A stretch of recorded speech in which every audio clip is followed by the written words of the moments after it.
Hi, I'm David. Hi, I'm Yelena. Welcome to our tutorial on, this is Connie. Welcome to our tutorial on MARICHYASANA D.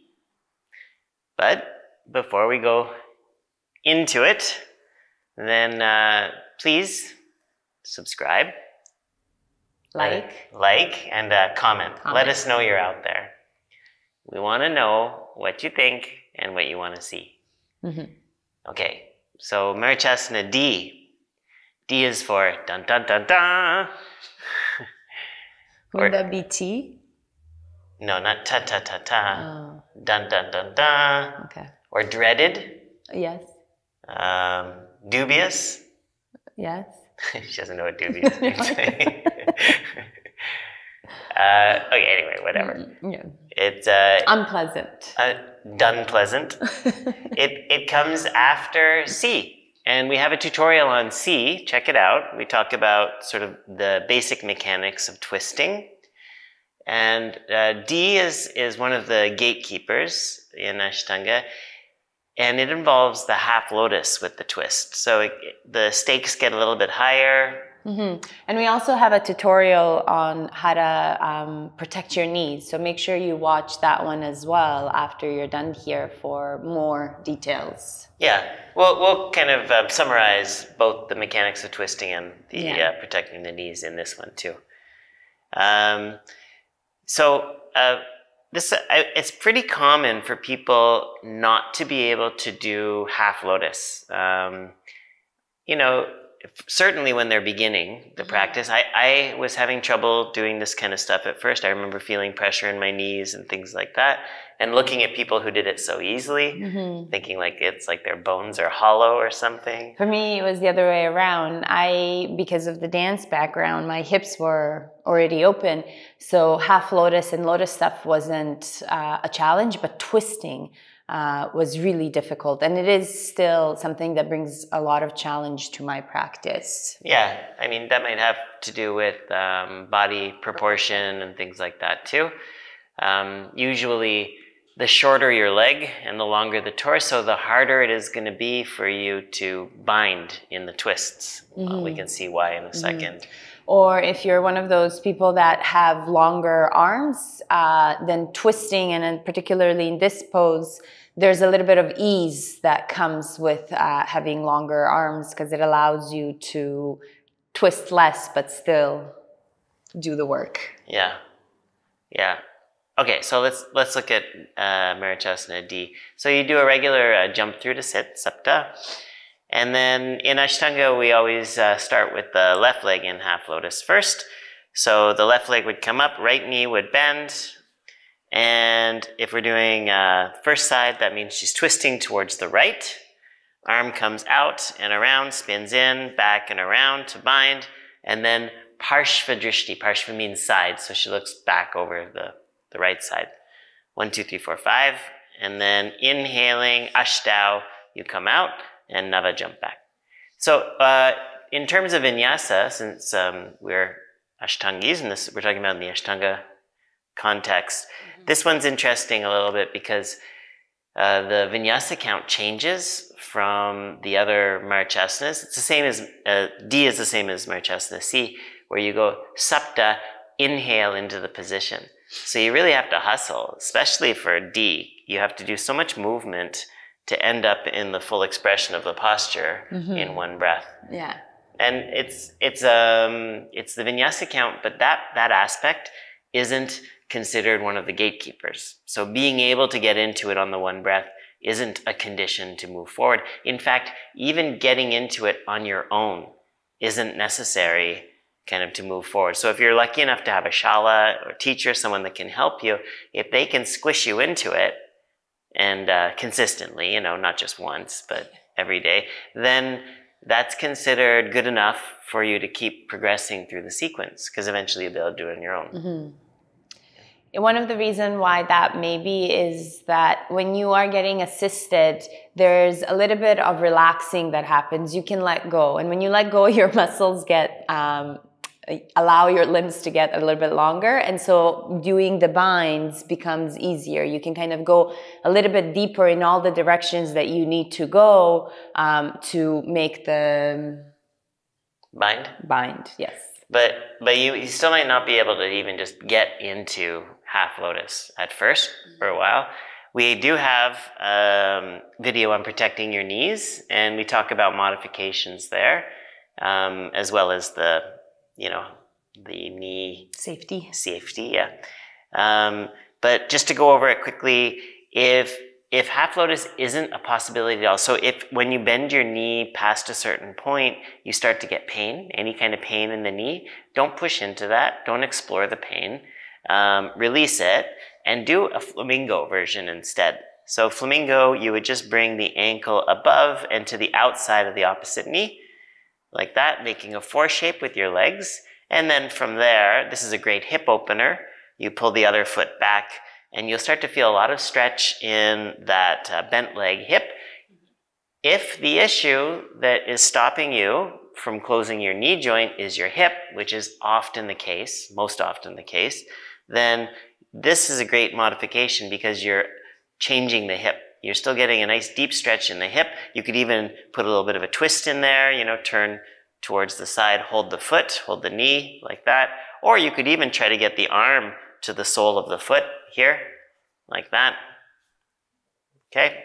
And this is a great modification when you're sort of working on the half lotus. Okay? But assuming everything is okay and you can do a half lotus position, then you're going to bring the foot up. When you bring your foot up, this is the first thing to be aware of. Close your knee joint safely, so don't pull the leg up. Just close the knee joint first, like that, and then externally rotate the thigh to come up. So that's just sort of knee common sense. And then, this is the important part, bring your leg in, so adduct the thigh so that the foot comes onto the top of the femur here. So, well, it's kind of on the inside because Yellen has externally rotated the leg slightly, but the key point here is that the ankle is supported by the top of the thigh. It's like the shape of her thigh is supporting her foot. And it's easy enough to get into this shape if you can close your knee like that, but as you move deeper into the pose, I want you to try to keep your foot there. And this is where it gets tricky because as Yelena pulls the foot back, the other foot is going to want to slide off. And you'll get this collapse in your ankle, which is kind of like a slow sprain, You're really stretching all the ligaments. Yeah, and if that's something you're dealing with, we recommend that for a week or however long, you go back to this modified version, because right now this part of your body may be so sensitive that even doing the correct alignment will cause a lot of pain that you don't want to be with. So just give it a time, let it heal, and in the meantime do the modified version we just showed. Okay, and then so if the foot comes into the right position here, ideally your heel is going to be pressing into your lower belly, just on the outside of the navel and below it maybe. And then we'll try to keep the foot there as we pull the other leg back. So you're going to adduct, squeeze that other leg in, the knee in towards center. And if you watch from the hip here, when Yelena pulls this foot back, so keeping the other leg in lotus, this is kind of going back to our twisting mechanics. We talked about it in the C tutorial. We don't want to draw this hip back, and we don't want to go into an anterior tilt. So we're going to try to keep the hips level and a tuck on this hip. Okay? So don't pull your iliac back. Don't go into an anterior tilt. Don't stick your butt back yet. You're going to tuck under and try to keep the hips in line as you pull the other foot back. So usually that means you won't pull the foot so far back, right? Because after some point pulling it back, it's impossible not to pull the hip back as well. Okay, so Yelena gets into position here. Now this is key. Watch what happens next. Her foot feels okay. Her knee is okay. She's going to start the twist. Holding the posterior tilt, she's going to lean back. Lean back to create clearance for the belly to twist past the thigh, and the arm comes to the outside of the shoulder. And she can use the arm as a lever to twist, to push back. And when she's doing that, see the thumb is pointing up. So that means that her arm is externally rotated, and that's going to keep the chest open here in the front of the shoulder. So don't start the movement by inwardly rotating. This is, Yelena was talking about people with long arms have an easy time with this pose. Sometimes, she can't demonstrate it because she doesn't have long arms. Yeah, but very short arms. People that have long arms and short torsos, usually like very tall, then they don't even have to twist a lot of the time. They can just reach with their arm around their leg and do it, and the chest could even still be facing forward. So, you know, great, you've fulfilled all the sort of conditions of the posture, but you're not getting the benefit of the twist. And then later on, you're going to encounter some poses that won't give you the option to cheat. So externally rotate first, go through all these steps, push with the arm, and use the arm to try to get those side ribs to the thigh. And this, you can do the chest test, right? We say you try to get both the nipples past the leg, no nipple left behind. That's our credo. And then once you're in position, then you're going to bring your weight forward again, so the shoulder and the knee come as close together as possible, reducing as much of the gap as you can between the shoulder and the leg. Then you'll spin the arm in. You'll reach and spin the arm in and bend the elbow to bring it back around. Keeping the weight shifting forward, that'll make this hand, the back hand, lighter, and that arm can come behind your back as well. So you can see Yelena, to shift the weight forward, this hip is off the floor, and she's rolling forward on her left sit bone. And even though the right hip lifts now, she doesn't want to go into that anterior tilt. She's not pulling the hip back and up. She's going to keep stepping into the right foot and drawing it down and forward and getting a deep stretch here in the right side waist. Okay. That was Connie making sounds. Yeah, I don't know if you could hear it, but there's a little snore from Connie over there. Or, yeah, I think it was a snore. Let's leave it at snore, yeah. Yeah. What else? This is a difficult pose, of course. And so one of the tips that we often give as teachers is to slow down.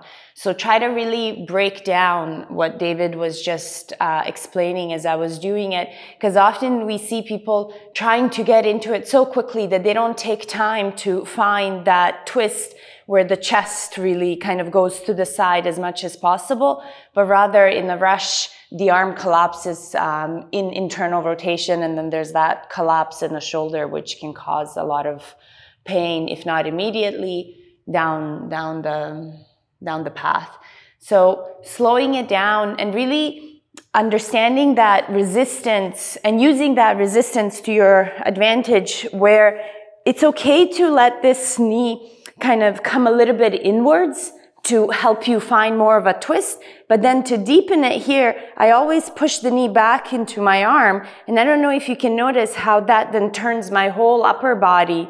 There's a deepening in a twist that happens. So don't let yourself stay there and then try to internally rotate. See if you can find a little bit more depth and then start bringing that arm around. For me too, at the beginning, I sometimes had to like scoop my boobs out of the way, and it does make a really big difference. Now I don't need to do it. I've eliminated that step. But at first, it was something that I did to kind of help me find more clearance. So again, feel free to add that if it's necessary. Okay. And the MARICHYASANA D, only one hip is down on the floor. You don't have to have both hips down. Only MARICHYASANA C, both hips are down. So what Yelena was showing you at the end is the final version of the pose. Yeah. All right. Okay, well, hope that was helpful. Yeah, fairly exhaustive. And do check out the other tutorials. You'll start to notice if you're watching our tutorials that there's themes to the work. Every twist has the same work. Every bind has the same work. Every half lotus has the same work. And so each of the postures starts to become combinations of, you know, these elements. Yeah, different, like these patterns keep repeating themselves.